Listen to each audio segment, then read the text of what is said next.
and his inspectors all dressed up like a doctor with a stethoscope and a white coat and all that. And not eccentric in any way. Oh, yeah, no. And he's no just, eccentricity displayed at all. he's messing around all the time, and there's a big clock there.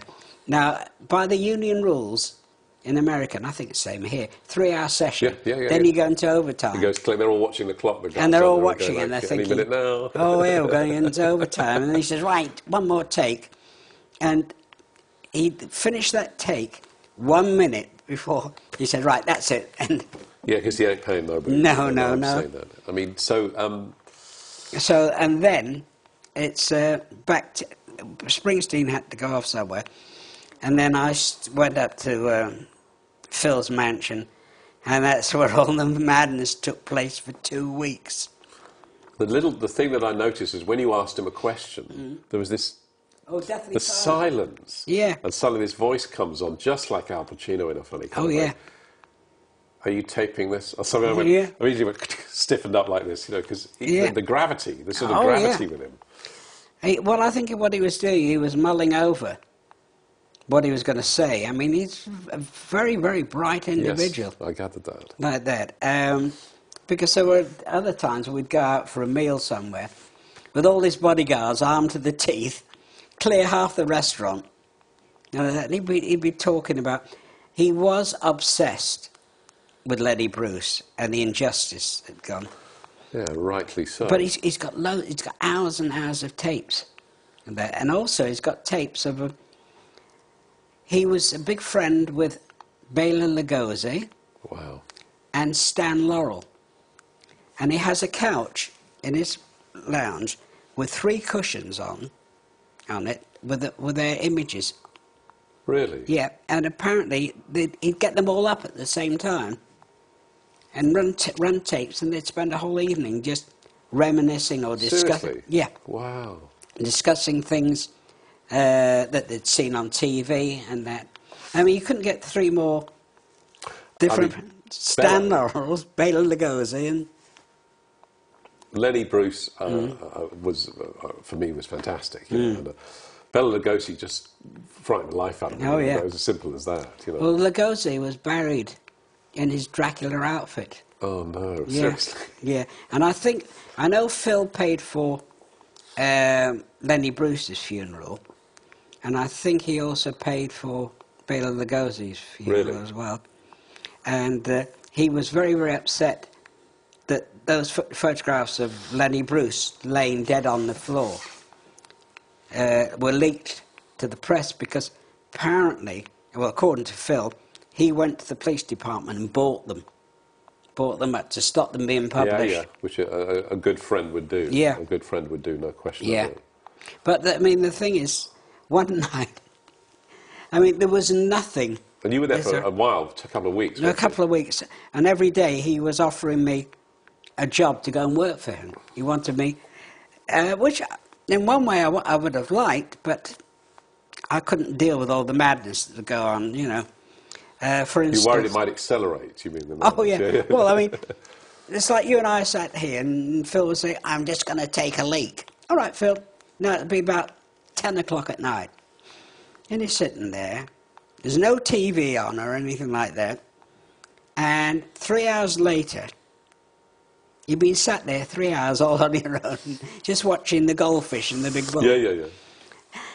And the doors open. They were like banqueting doors, bang, open. There's Phil, stripped to the waist, a revolver tucked into his waistband, playing the accordion. Totally normal day, right? Oh, of course, totally normal day. Okay, no problem. And then he'd say, what were we talking about? And you're going, I'm not sure. And then you go into his kitchen, which was about the size of a football stadium, and there's all big refrigerators, taller than he was. And on each door, there's a big poster. There'll be one of Brando, one of James Dean, one of Lenny, and all these heroes up there. And the fridges were full of this dreadful Manischewitz wine. Oh, no way. Well, that's what he's diabetic as well. Oh, right. But I don't think that helps you. But I don't know. He had weird tastes and things like that. I suppose he was inspired by other artists that were not doing the same thing as he was. Oh, yeah. Because he was the original. Well, the other thing was... that is true. The first record producer, more or less. Well, yeah, he invented the idea of a record producer. And then he'd, we'd go into his pool room, there, and up on the wall, there's photographs of him playing with, you name it. And there's one there that's really good of, was it Jackie Gleason that took Minnesota? Picture of the two of them playing pool. Oh, wow. And while this is on, he's playing the outtakes of the rock and roll album he's done with John Lennon. And John Lennon is out there where the buses don't run. Really? Yeah. I mean, some of the things, I can't repeat it. But, I mean, it's hilarious. It's hilarious. So, do you think that he has made a lot of recordings that have never come out? Oh, yeah. I mean, he was recording a band called the Brewers. Never seen hide nor hair of them. He also wanted to... Well, he did the Leonard Cohen album. What was the record he did with Leonard Cohen? Was it Death... I can't remember. Death of a Ladies' Man? Yeah. Okay. Which I think scared the living daylights out of... Lenny, yeah. Lenny must have been nervous. He wanted to record Rod Stewart. And I think Marty, his manager, was trying to do something. I don't know what happened. See, the thing that people respected and admired Phil as an artist, but he was so overpowering that there was a danger that it wouldn't become, say, a Rod Stewart record. It would become a Phil Spector record with Rod Stewart singing on it. Lennon and George Harrison managed to avoid that because their own sound was so unique. Yeah, and it all couldn't he be did done, was you mean? It couldn't be done. He just intensified yes, it. Well, which is really what it's supposed to be. Yeah. Yeah, I got that. He wanted to record Debbie Harry as well. I mean, Debbie went out there, but I said, we took the Ramones up there one night. Do you want to tell the story? Go ahead. All right. Would you like to meet Phil Spector? Oh, yeah. I mean, they... Well, they ended up making a record with him, didn't they? Oh, yes. Yeah, they did, yeah. But Phil thought that the Ramones were basically Joey Ramone and just any three musicians backing. Maybe it was, I don't know. Him and the three construction workers. Yes, yeah. The right haircut, yeah. So what happens there, Dee Dee, who's paranoid, and he said, oh, there's not going to be any guns around here and all this. Boom! Whatchcott pulls out a Magnum and points it at him like this. This is obviously he's keen to produce them. Oh, yeah.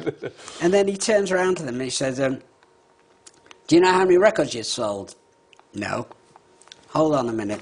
And he disappears. He comes back about 5 minutes later with a computer printout of all their sales. Which they don't know. Yeah. And he said, well, have a look at this. Your last album sold half as many as your album, and the one before that. Apparently their sales were going down. Yeah. So he said, I can put you back on top again if you want. You sign with me. I'll ring up my lawyer.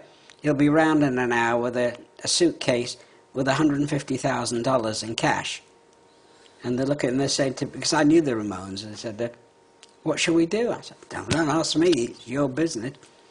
Then he said, I'm going to record you, you're going to be on my label, and Roy's going to manage you. I said, I'm not manager, I can't even manage myself. He said, well, I'm not going to. I said, Phil, I know them. Also, I don't want to manage. And he did make a record that was a huge success for them. Oh, yeah. But he... He Better Move On. Did he do... No, they did... What was the big hit record, which was a cover of one of his songs? Yes, it was Be My Baby, wasn't it?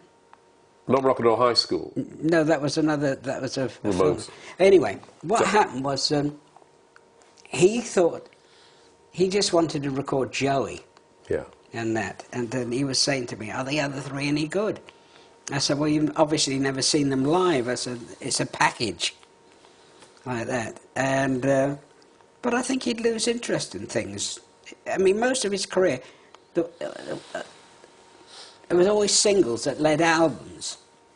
And well, that's where the ethos he came from. It wasn't albums, was it? It wasn't no, making an album. No.